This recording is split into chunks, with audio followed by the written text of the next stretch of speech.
debate next month. Donald Trump remains a formidable opponent and in many ways is more popular today than he was in 2020 or 2016. How much harder do you think this race is about to get for Vice President Harris?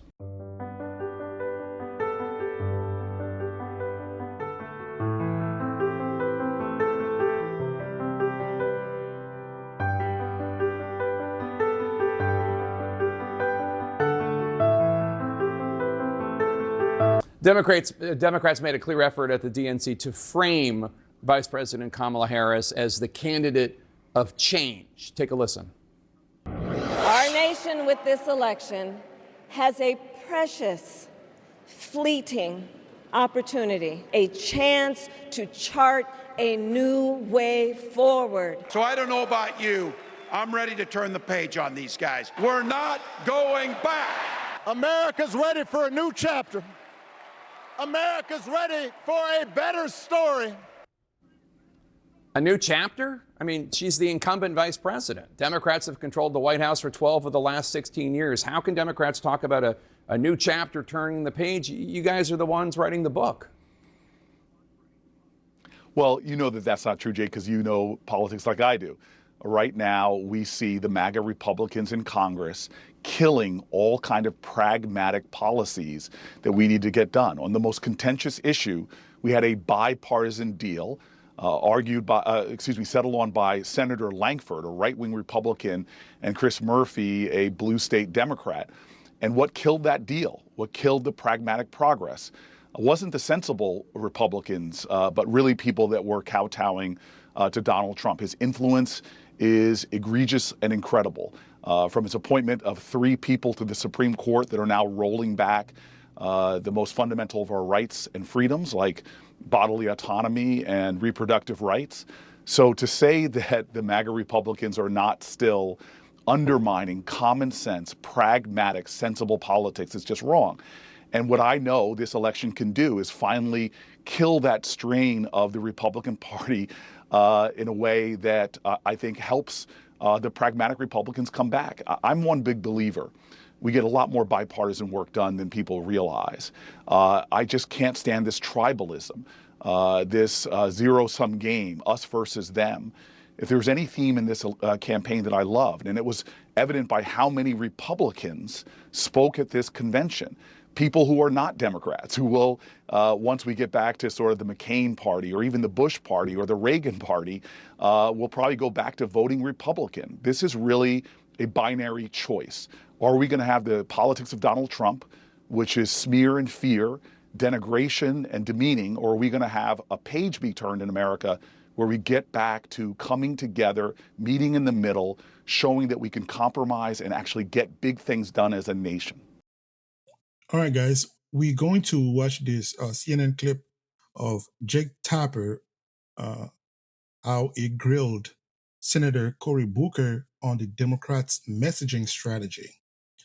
Booker's response felt like a typical word salad, long on rhetoric, short on substance. Tapper asked a straightforward question about the Democrats' plan moving forward, and instead of clarity, we got more vague promises and empty catchphrases like turning the page and a new way forward, the typical stuff. But let's be real.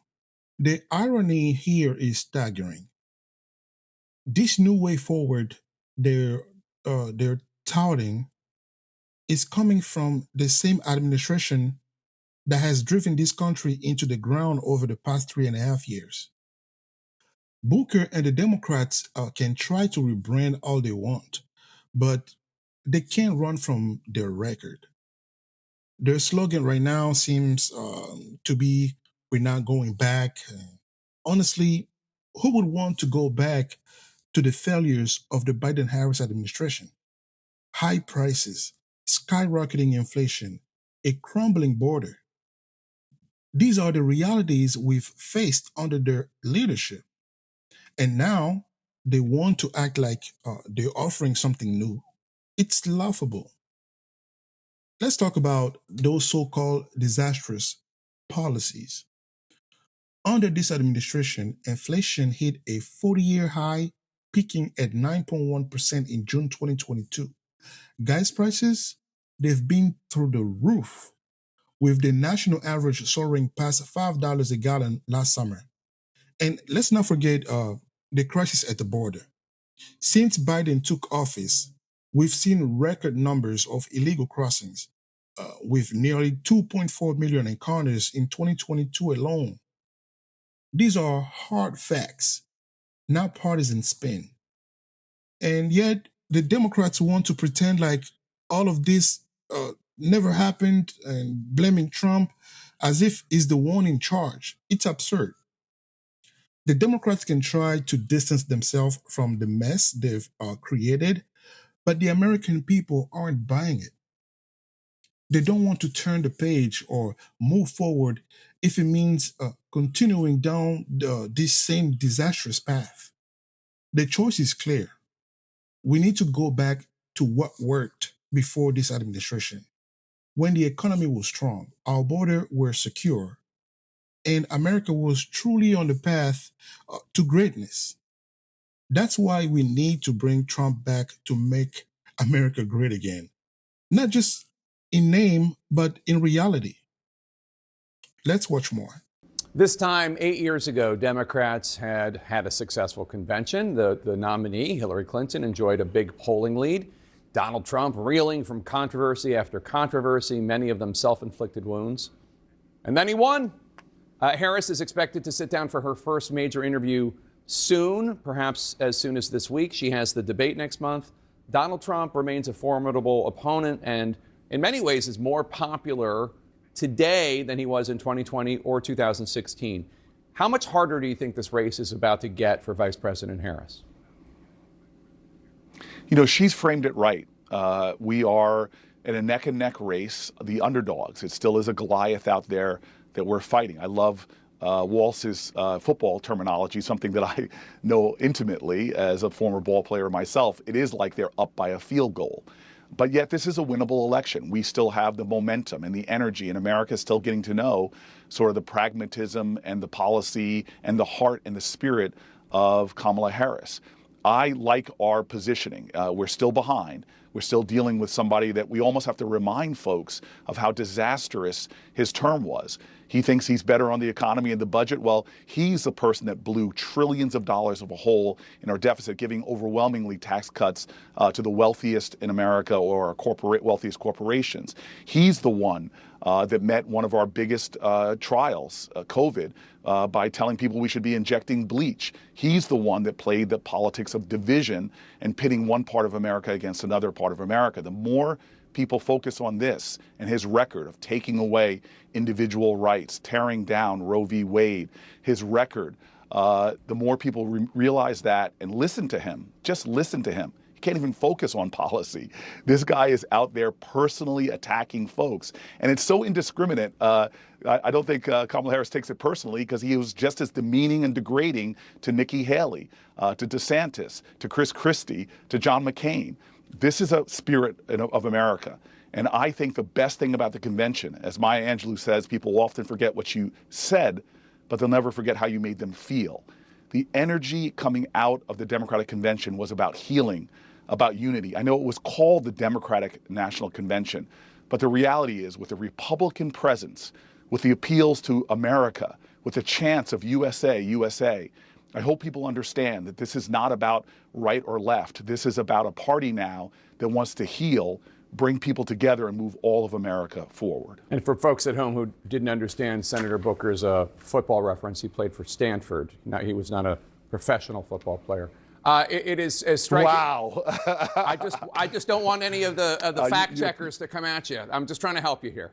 You're a football player from college. I appreciate that, man. Yeah. Yeah, it's not like you played for the New Jersey Generals. Anyway, it is striking that we heard more about Trump's policies and Project 2025 at the Democratic Convention this past week than we did about specific policies Vice President Harris might implement as president, including from Harris herself. Now, Democrats have been saying on background that Harris doesn't need to get too specific. She can keep things vague until after the election, especially with Donald Trump as her rival, not exactly Mr. Specifics when it comes to policy. But do you agree with that, or do you think that the Harris-Walz campaign owes specific Americans blueprints, policy details about what she would do as president sometime in the next few weeks? Jake Tapper didn't let Cory Booker, off the hook, trying to slide in a football reference during the discussion. Booker, who only played college football, tried to use that a way to bolster his credibility. And Tapper called him out, reminded us all that there was a big difference between college ball and the pros. That was a solid move by Tapper, I think. But it only scratches the surfaces for the broader issue here. The Democrats' messaging at the convention, they spent more time falsely accusing Trump of having ties to Project 2025, a claim he's denied multiple times, than they did talking about their own policies. The focus on disinformation and distraction is staggering, especially when they aren't even presenting a clear plan for how they will run the country if elected. The Democrats are running a campaign based on identity politics, vibes, and feelings, none of which will fix the mess they've created over the last few years. Joy and good vibes aren't going to lower inflation, secure the border, or make grocery affordable. Meanwhile, Kamala Harris hasn't done a single sit-down interview since becoming the nominee, and yet the media is giving her a free pass. It's mind-boggling how they're asking for our trust without presenting any real policy solutions. Let's look at the facts. The Democrats want us to believe that Trump is somehow tied to this shadowy Project 2025, despite him denouncing it publicly. Yet, they're pushing this narrative without providing any evidence, all while avoiding any real discussion of their own platform. This is the same party that's led us to the highest inflation in decades, with everyday essentials becoming unaffordable for millions of Americans. Meanwhile, Harris, who's been in office for 3.5 years, has done little more than stand by as these problems worsen. Her role as the administration's border czar is a perfect example. Illegal crossing hit record high under her watch, yet she's rarely questioned about it. And now they expect us to hand them another 4 years based on nothing more than identity politics and feeling good rhetoric. That's not how we should choose our leaders. It's time to get serious. The Democrats are banking on the idea that they can win this election without ever explaining what they'll actually do if they get back into power. If we hand them a blank check, we're just inviting more of the same disastrous policy that have already hurt so many Americans. We need to vote smart this November. Don't let them win on vibes alone. Let's demand real answers and hold them accountable for the mess they've created.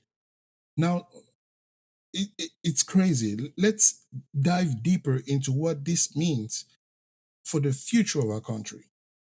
We need to get smart.